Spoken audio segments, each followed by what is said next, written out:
¿Podrías irte a un mundo tranquilo? No, querido. Gastón intentará quitarte el fútbol. Rompe el control. Sí, Patty, pero yo me refiero a cuando copian la forma de hablar, porque supongo que ustedes conocerán a alguien que sea cultivado. Sí, los rábanos. Godines, yo me refiero a las personas que han cultivado su conocimiento del idioma, que hablan con sintaxis. Por fin, ¿con o sin taxis? No, chavo. Sintaxis es un solo vocablo. ¿Qué no sabe lo que significa el vocablo sintaxis? Ni siquiera sé lo que significa el vocablo. Mira.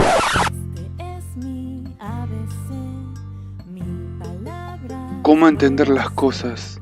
¿Cómo entender al mundo sin alterar nada?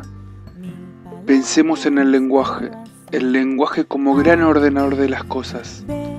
1, 2, 3. Esto es un perro, eso es un árbol, el sol, esta es la tierra. Pensar que el humano es totalmente lenguaje, que no se puede salir de él, sino que nos hace. O sea, nos hace lo que somos. Palabras. No, chavo. Sintaxis es la forma de ordenar las palabras en la oración. Yo sí sé ordenar las palabras en la oración. A ver, Popis. Sí. Padre nuestro que estás en los cielos, santificado. Pensemos en la voz, ese sonido que emitimos y es natural y que a su vez no tiene sentido. Hasta podemos no comprender la lengua, como por ejemplo cuando vamos al supermercado chino y los oímos dialogar. No deja de ser un sonido incomprensible y podemos hasta jugar diciendo que no hay diferencia al sonido de un ratón. Y a su vez es verdad. Creemos que el habla nos separa de lo animal. Y no hay diferencia sino por el lenguaje, las palabras, el texto, hasta lo que sabemos. Podemos decir que el lenguaje es meramente humano y no le discutimos, lo aceptamos.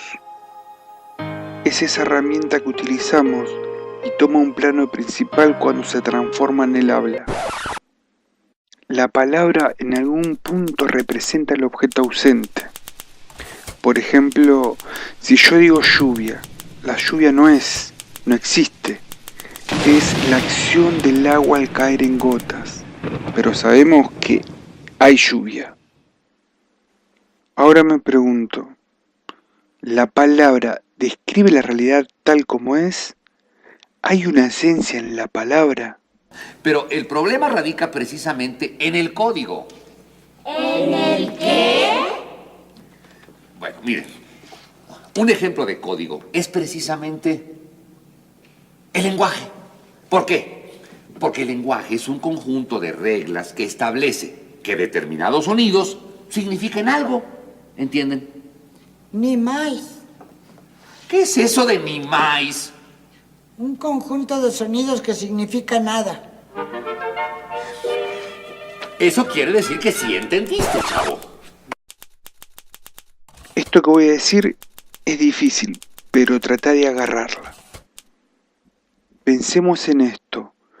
Cuando desde el lenguaje tratamos de reflejar la realidad tal como es, nunca podemos salirnos hacia lo real, porque todo lo que decimos de las cosas, antes que nada, lo decimos.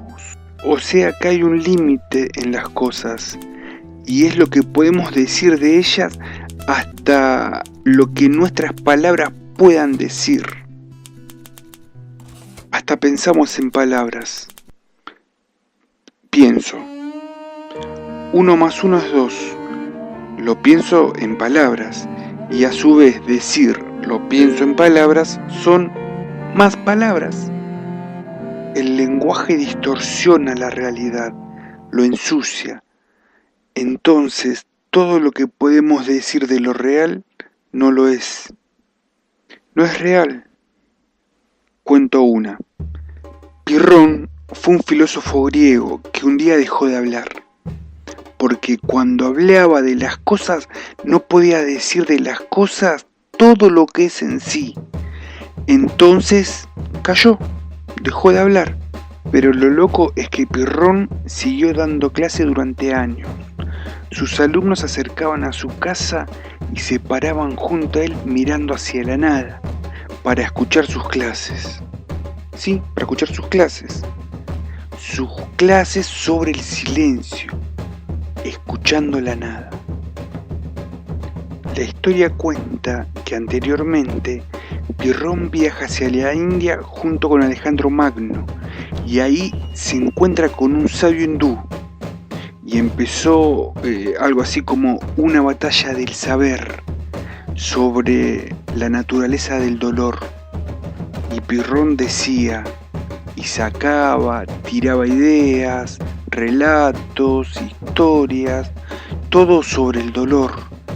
Y el sabio hindú, cansado de escuchar todo lo que decía Pirrón, tomó fuego, se lo tiró encima, o sea, se incendió vivo, y mientras ardía en llamas, se moría y gritó: esto es el dolor. Por eso, de lo que no se puede hablar, mejor tomar silencio. La palabra te habla. Si todo es palabra, todo es texto, ¿quién o quiénes nos escriben? La pregunta es, ¿vos ya rompiste el control?